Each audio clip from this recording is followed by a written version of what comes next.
Olá! Provavelmente, se você chegou até aqui, você é uma pessoa que busca se desenvolver e, mais do que isso, você quer se libertar das suas crenças limitantes. E, claro, se juntar a um grupo de pessoas que transformaram as suas vidas. Então, nesse primeiro momento, aqui no curso Liberte Suas Crenças Limitantes, eu vou fazer você refletir um pouco. E mais do que isso, você também vai entender um pouco de como que nós construímos as nossas crenças limitantes, um pouco sobre neurociência e programação neurolinguística. Depois nós vamos para a psicologia no segundo momento com a Márcia Rabelo. E aqui você vai entender como já dar o primeiro passo, ainda hoje, para se libertar das suas crenças limitantes. Então vamos lá. Nesse primeiro momento aqui, eu quero que você reflita na seguinte questão. Provavelmente você que está me assistindo conhece pessoas que nasceram em um lugar que tinha muitas condições, muitos recursos financeiros, tinha uma boa qualidade de vida. E mesmo assim, algumas dessas pessoas se perderam. Talvez se perderam nas drogas, ou talvez não conseguiram se deslanchar nas carreiras que escolheram. Ou muito mais do que isso, têm frequentemente problemas em seus relacionamentos e no seu dia a dia.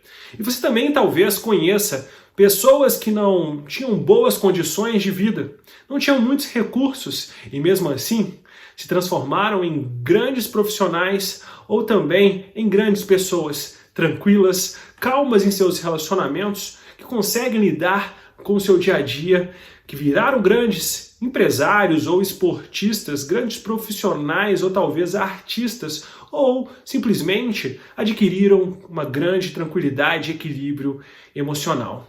E o que difere essas pessoas, como você pode ver, não é uma questão de privilégio. É sim uma questão de como elas lidam com suas crenças limitantes. Então, nesse primeiro momento, eu também quero trazer para você uma metáfora. Eu vou utilizar a metáfora do elefante. Como um adestrador, ele adestra o elefante. Primeiramente, o elefante ele é pequenininho. Ali naquele momento que ele ainda é um bebê, é amarrado lá na pata dele uma corda. Aquela corda é então amarrada em uma árvore. O elefante tem então a sensação, a sua percepção, onde uma corda está prendendo o pé dele. Ele sente aquela corda ali.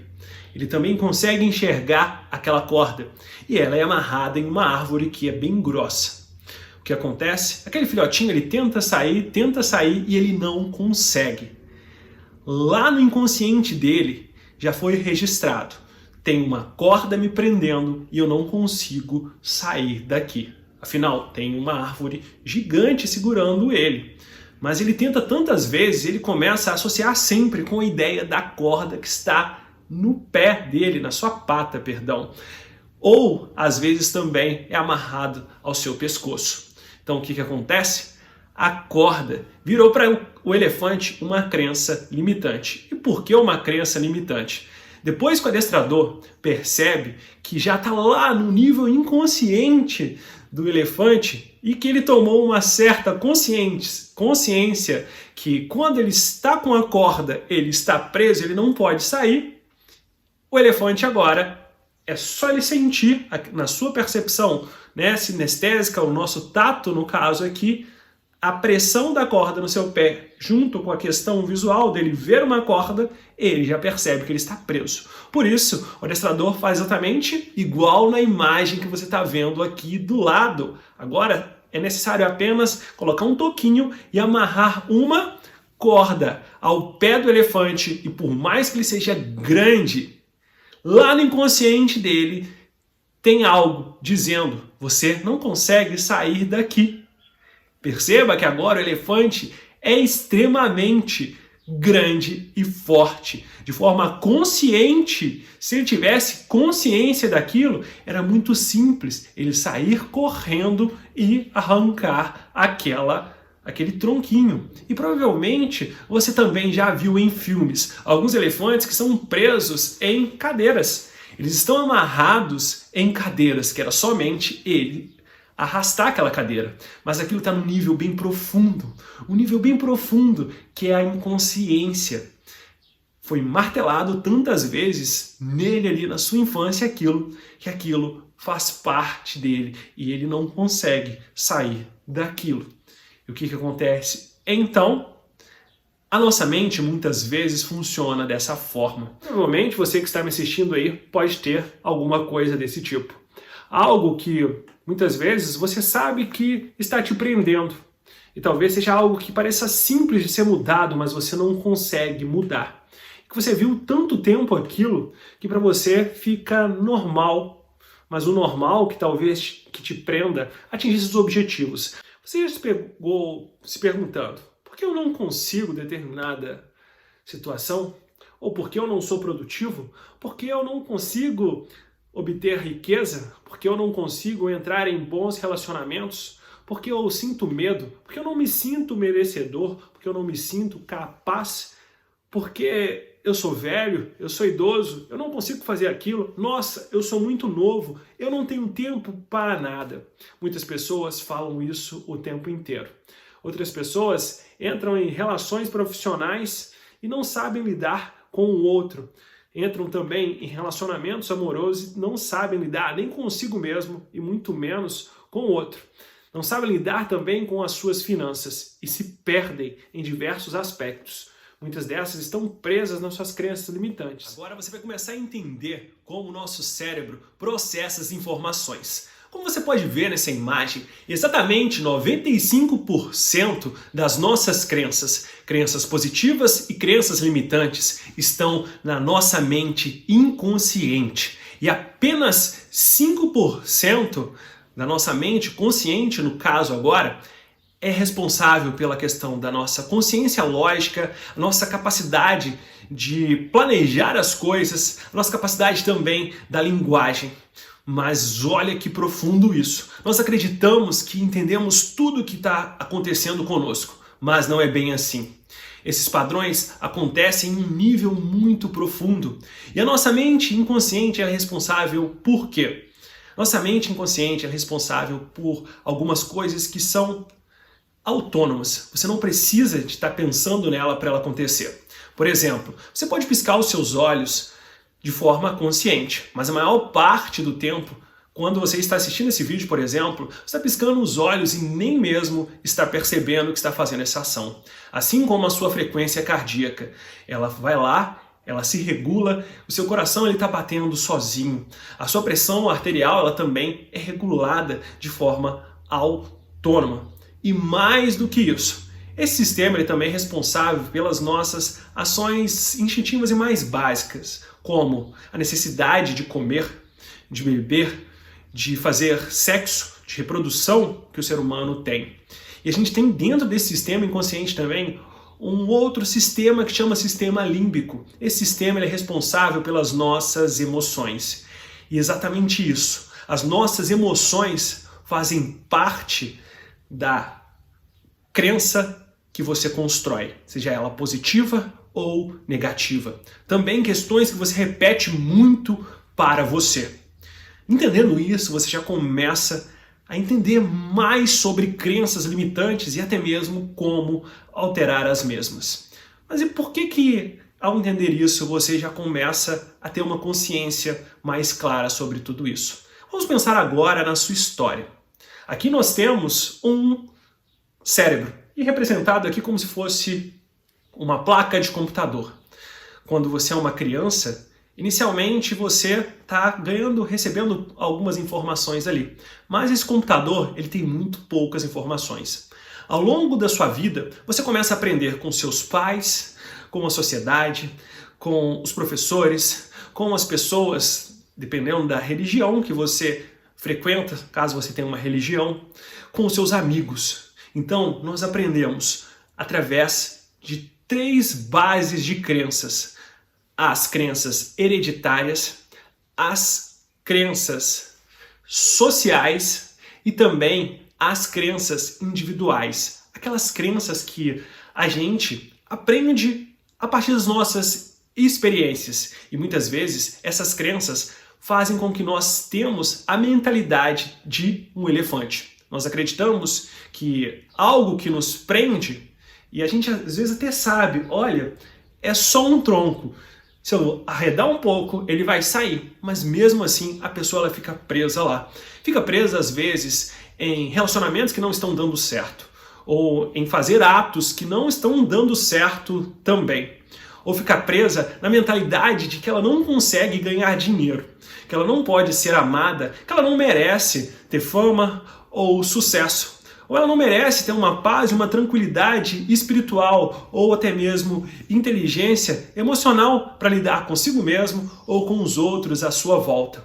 Algumas pessoas acreditam que se elas tiverem muito dinheiro, elas podem até mesmo deixar de ajudar outras pessoas, porque elas estão ganhando muito dinheiro para elas. E é muito até o contrário disso. Imagine o seguinte, aqui eu estou dando um exemplo do dinheiro. Quando você passa a ter mais dinheiro, o que acontece? Você tem mais condições. E tendo mais condições, você pode ajudar mais pessoas. A ideia do dinheiro é que ele realça exatamente aquilo que uma pessoa é. Se uma pessoa é generosa, ela vai, com o dinheiro, conseguir ser mais generosa ainda, entregar mais para as pessoas. Infelizmente, se essa é uma pessoa que ela é uma pessoa arrogante ou que ela não gosta das pessoas, infelizmente, alguns traços delas vão ser aflorados também, porque ela tem mais recurso, no caso, um recurso financeiro.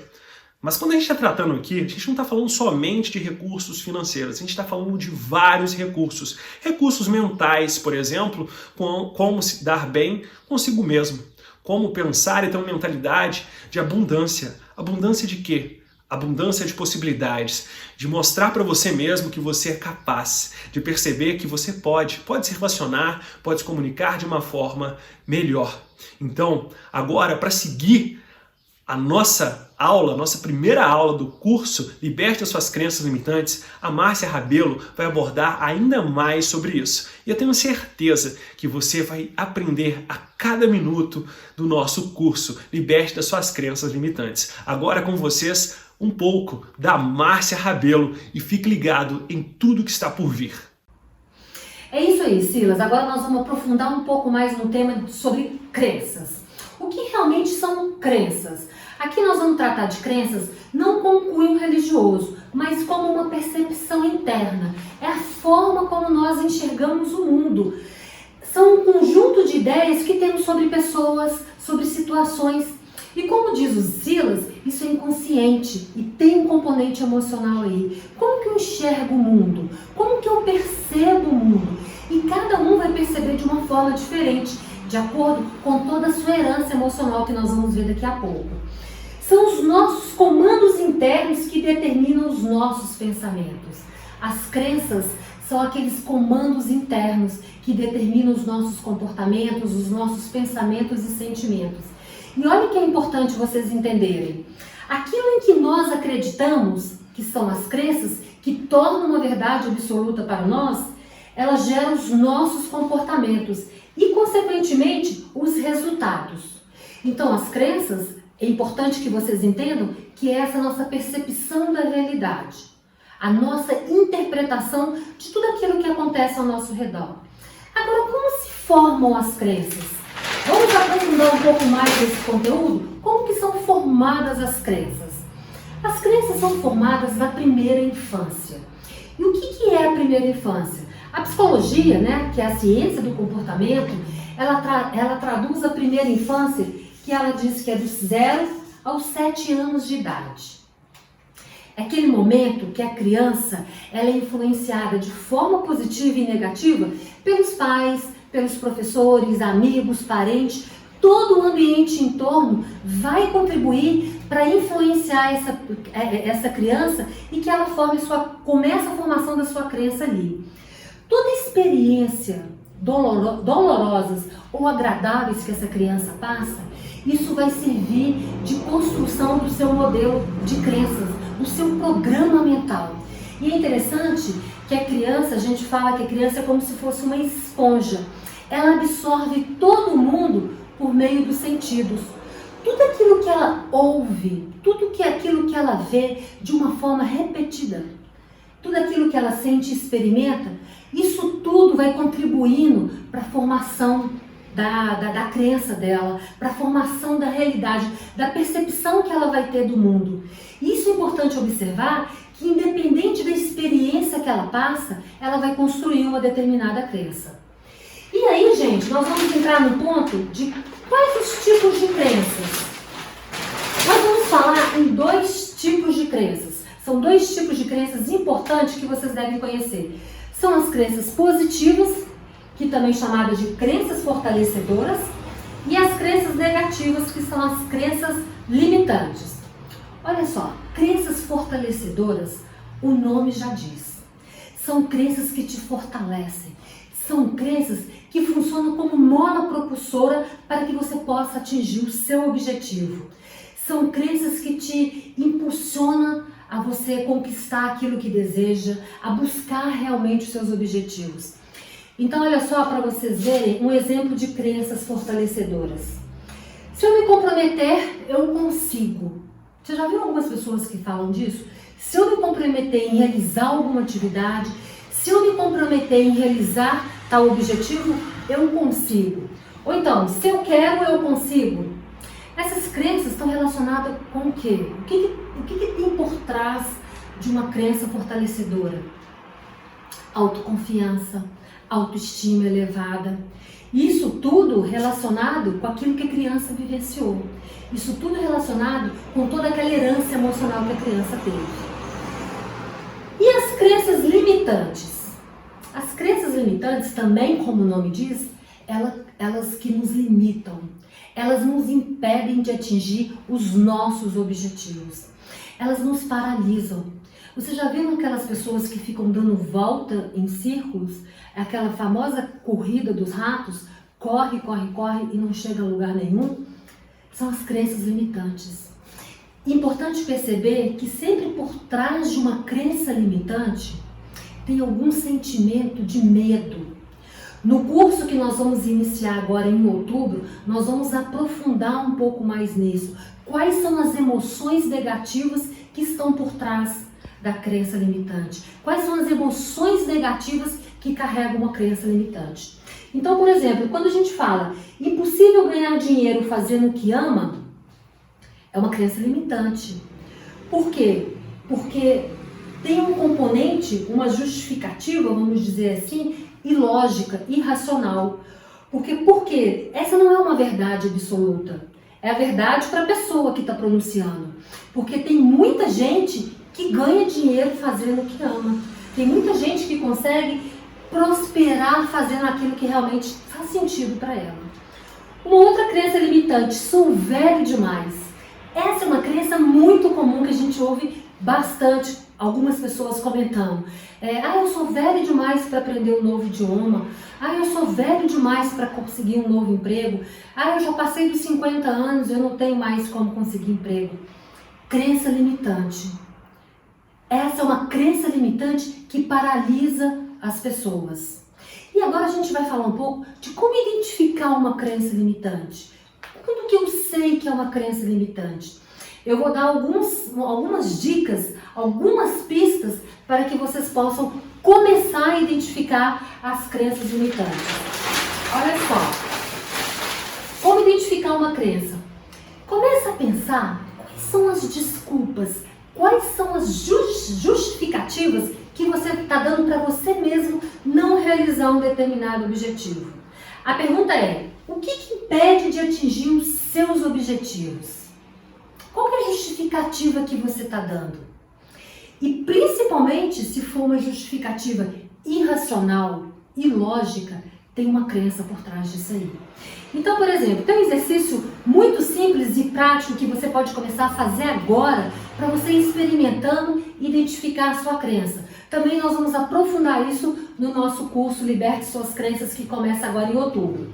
Então, você vai preencher essa frase. Eu gostaria, complementa com um objetivo, complementa com um desejo. Então, por exemplo, eu gostaria de fazer um curso superior, mas eu não posso porque filho de pobre não estuda. Vocês já ouviram essa crença? Esse mas, ele traz essa conotação da justificativa, de uma desculpa, porque eu gostaria de estudar, mas eu sou filho de pobre e não posso estudar. Isso não é uma verdade. É uma verdade para você, se você está pronunciando isso. Porque quantos filhos de pobre estudam? Eu conheço vários. Eu conheço milhares de pessoas que não tinham condições financeiras, mas conseguiram estudar e prosperar na vida. Então fique atento às suas justificativas. Tem um psiquiatra, o Paulo Gaudêncio, que há muitos anos atrás, ele usou um termo que eu gosto muito, são as nossas desculpas verdadeiras. São, às vezes, desculpas que nós damos para a gente mesmo não realizar um determinado objetivo, tá? Então essa é uma dica para você começar a identificar a sua crença. E agora nós vamos falar de como que nós vamos transformar essa crença. Então você entendeu o que é crença, que é uma percepção interna, a forma como nós enxergamos o mundo. A gente falou que as nossas crenças, elas são formadas desde a nossa primeira infância, de todas as influências, de todas as experiências que nós vivenciamos ao longo da infância. Começamos a entender como identificar, qual que é a justificativa que nós colocamos por trás, qual que é a desculpa que nós estamos dando para nós mesmos. E agora nós vamos falar de como transformar uma crença. O primeiro passo é a decisão. Vocês têm que decidir. Para que o processo de transformação ocorra, é fundamental que o processo de decisão esteja claro. Eu costumo brincar que é assim, quando a dor de não estar vivendo aquilo que gostaria de viver for maior que o medo da mudança, aí você está pronto para mudar. Porque aí você começa a tomar uma decisão de não mais querer sentir aquela dor. De assumir o processo de transformação. Então, gente, decisão é o fator número 1. Eu tenho que querer, tem que vir de dentro de mim, não adianta o outro falar. É uma decisão minha, uma decisão interna. Eu quero transformar, eu quero ser uma pessoa diferente, eu quero identificar o que está me bloqueando, tá? Depois disso, nós temos que tomar consciência. Olha só que interessante, o Silas falou em relação à nossa mente. Super importante vocês entenderem isso. 5% é consciente e 95% inconsciente. Para que uma mudança aconteça, você tem que tomar consciência daquilo que tem que ser mudado. Porque você não muda aquilo que você não sabe. Você só muda aquilo que você sabe. Então, o que é tomar consciência? É sair do inconsciente e ir para o consciente. Eu tenho que tomar consciência daquilo que está me limitando. Eu tenho que tomar consciência qual que é a emoção negativa que está por trás daquela minha justificativa. O que é que eu estou adiando? O que está me impedindo de realizar o meu objetivo? Então, a tomada de consciência é necessário para que você possa fazer a transformação. Tomou consciência, a gente começa a identificar. Uma outra coisa para tomada de consciência é você também tentar resgatar lá de trás alguma lembrança, tentar resgatar na memória alguma lembrança que pode te ajudar a identificar o porquê daquela crença. No curso, nós vamos dar alguns exercícios práticos para que possa te ajudar a identificar isso, resgatar algumas memórias da sua infância que pode estar impedindo você de alcançar aquilo que você realmente deseja. E aí um outro passo seria as evidências concretas contrárias àquela sua crença. Então, por exemplo, tem uma crença que eu também costumo muito ouvir, que é assim, eu tenho medo de falar em público, eu tenho medo de ser julgada. Então a crença assim, eu não posso falar em público porque senão eu vou ser criticada e julgada. Isso é uma verdade? Não. É uma verdade para a pessoa que está falando, mas não é uma verdade. Quantas e quantas pessoas falam em público e não são criticadas e não são julgadas? Então, é começar a trazer as evidências concretas. Essa é uma evidência concreta. Olha só, tem tantas pessoas que falam em público e não são criticadas. Que medo é meu? Que emoção negativa que está por trás dessa crença? De medo de falar em público, medo de ser criticada. Com certeza tem alguma herança emocional lá de trás. Com certeza tem alguma situação, alguma cena, alguma situação que você experimentou, ou no meio da sua família, na escola, enfim, em algum momento da sua vida que te causou aquele medo. E ressignificar, que é dar um novo sentido para aquela crença. É transformar a crença limitante numa crença fortalecedora. O interessante, gente, o ressignificar não quer dizer que a gente vai apagar a memória daquilo que a gente vivenciou, daquilo que a gente experimentou. Mas a gente vai identificar qual que é a emoção que está por trás daquilo e que está nos paralisando. Ok? Qual que é a emoção que está no inconsciente, que está nos paralisando. E aí o processo de mudança começa, a mudança de comportamento começa com pequenos passos. A mudança de comportamento começa você experimentando um novo comportamento, passo a passo. A mudança de comportamento também não é de um dia para o outro. Tem todo um processo para que você possa realmente consolidar aquele novo comportamento. Ok? Esse é um conteúdo que a gente gostaria de compartilhar com vocês. Peço que vocês entrem no nosso grupo de WhatsApp. Nós vamos começar a passar as informações necessárias para que você possa se inscrever nesse curso Liberte Suas Crenças, onde que todo esse conteúdo nós vamos aprofundar muito mais com ferramentas e exercícios práticos para que você possa conquistar aquilo que você almeja, os seus objetivos. Te espero em breve.